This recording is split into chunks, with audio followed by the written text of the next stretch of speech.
ఒక చిన్న రైల్వే స్టేషన్లో ప్రతిరోజూ సాయంత్రం ఒకే రైలు ఆగేది.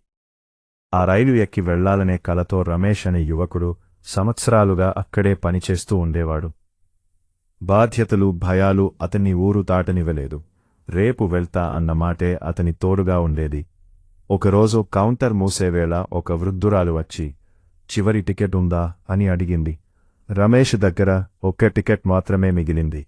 క్షణం ఆగి అతను టికెట్ ఇచ్చాడు. ఆమె నవ్వి, ఇతరుల కలలకు దారి ఇచ్చినవాడు తనదానికి దారి తెరుస్తాడు అని చెప్పి వెళ్ళిపోయింది. ఆ రాత్రి రమేష్ నిద్రపోలేకపోయాడు.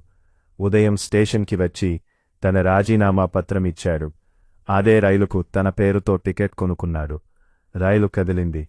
స్టేషన్ చిన్నదిగా మారింది. కిటికీ బయట చూస్తూ రమేష్ ఊపిరి పీల్చుకున్నాడు.